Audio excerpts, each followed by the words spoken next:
Well, afternoon, guys.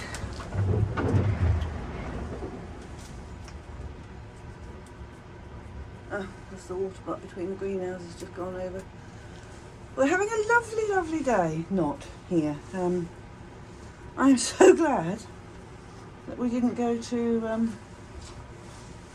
Devon today because the weather out there is hideous. And for a change, we had quite a good journey there and back, and managed to get home without too much grief last night from the show. Now, this is from the person who wasn't getting anything. I knew I was getting one thing tomorrow, actually. I lie, because Trey from Orchid Botanics owed me a Dendrobium trigonopus because he was supposed to bring it for me to Bournemouth, a show in September, end of September. And he did bring it, but he sold it to somebody else. And he had one more left, luckily, which he bought yesterday. So all was not lost. And it was a Devon Orchid Society show. There was a table of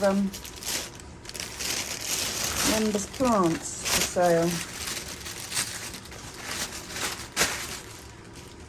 And Roger and Sean and I all looked at different, well, I hadn't looked at all actually, but they had.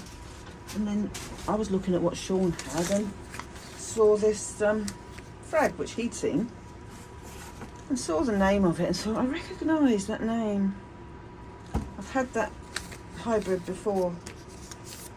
I looked it up and it's Bully Bay, which I killed. And it's a cross between Grande, Fragmipedium Eric Young, crossed with Grande. It does get quite big, but I killed mine and I got that for £10. And look at the size of that second growth. Bit of damage there on those leaves, but nothing's perfect. And that is two beautiful growths, although they've lost the two growths that were in the centre there. But I just need to get it out and get it into fresh medium because those roots are good. But I also found this. Well, I walked past it several times. Didn't like the price of it, but I actually like the plant. And when I went back to Trey for a trigonopus, I thought, you know what, I'm just going to do it. And I did. And there it is. It's a Poroglossum, one of the Pleurophalid family. And it's Poroglossum Condylosepalum xanthinum. That xanthinum just means it's the yellow version. And it's in moss. Apparently it's been flowering its heart out for quite a while out in Trey's greenhouse. And that's the flower.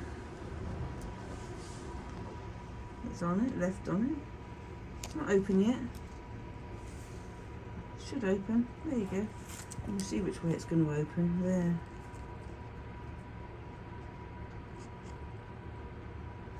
Should open in a while.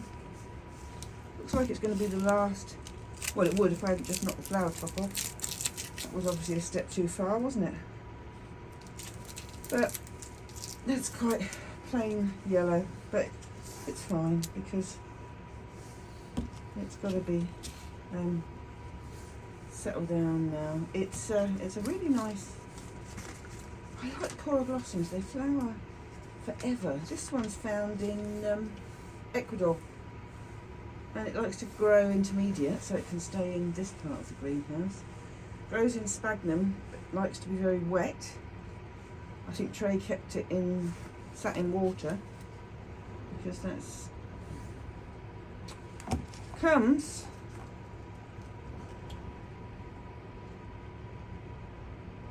free with its own bush now.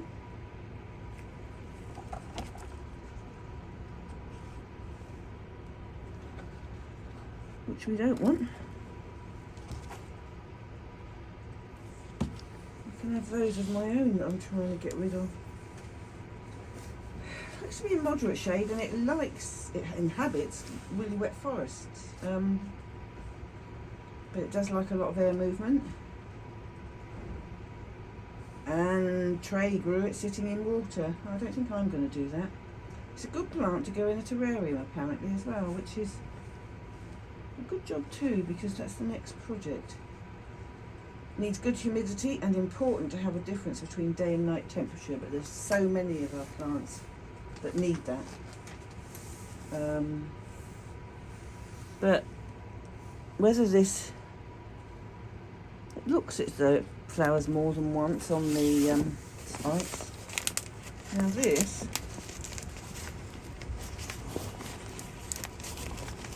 is the Trigonotus. That wind is certainly moving some. I haven't even taken the boys out yet, and it's, I don't even know what the time is because I've just plugged my watch in. It's about 2:30 in the afternoon. So there you go. It's Roger got one from him as well, I think. Roger got one in Malvern. And it looks really tatty, but it obviously loses its leaves. Let's try not to break those, please. And that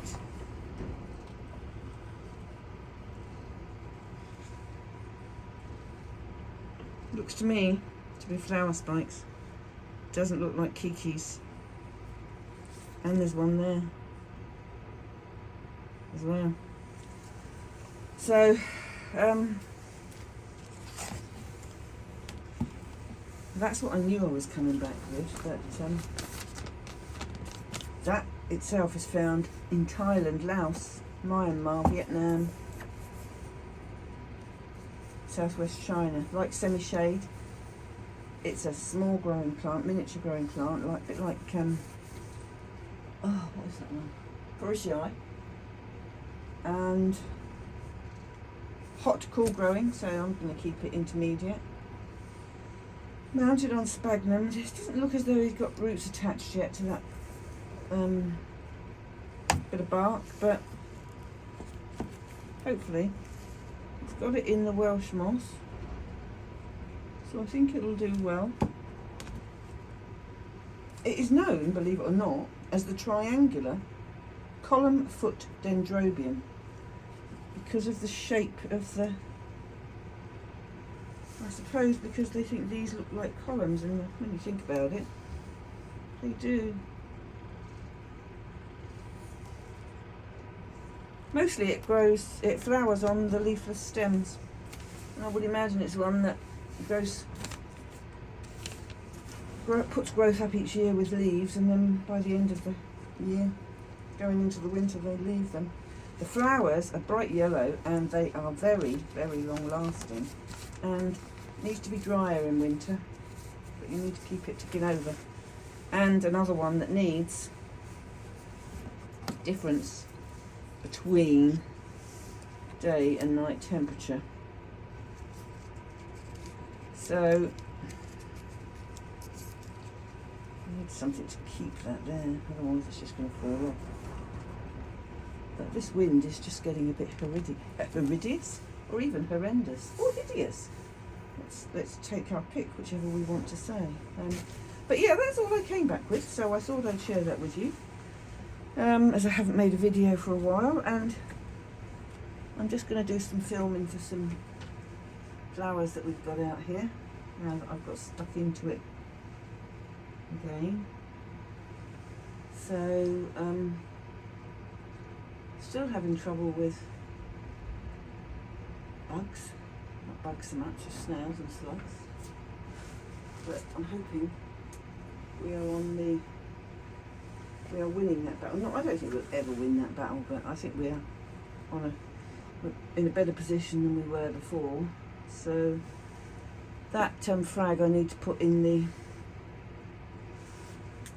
warm house. And this week I need to get that.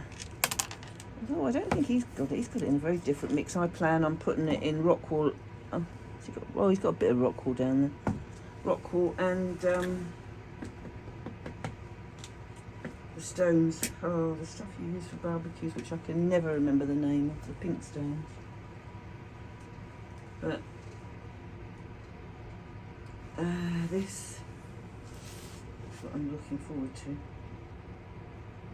It's very expensive for what it is, but I wanted one, and I want a couple to go in the terrarium. I've bought one, which is, I think you've seen this one, the one I bought back from our show, Wessex show, in the end of October. And this was a Pleurosalis linearifolia. That was on a piece of bark, and that is going into the terrarium as well. And that, I think, was from a guy who held quite a large collection of Pleurosallids up north somewhere, and it is a beauty of a plant. So yeah, we're going to get it sorted hopefully before Christmas. I doubt if the plants will be in before Christmas. We need the terrarium set up, and that'll be another video that you'll see the making of that. I can finally have finally have orchids indoors in a terrarium, which would be nice, especially when the weather's like this. It's just not nice. But I'll leave it there for now. That was just a quick one. We had a good day. Had lunch with Sean and Roger. And Roger and I stopped for breakfast on the way down, so that was good. We had a really good journey for a change. You can hear it, can't you? You could hear that wind out in this greenhouse. It's ridiculous. I just don't know. I need to go and see what did come over just now. I heard it alongside the greenhouse. Oh no, I can do that on another video. So I'll leave you there for now, and I'll catch you on the next one, which will follow this one quite quickly. So take care, see you soon, bye bye now.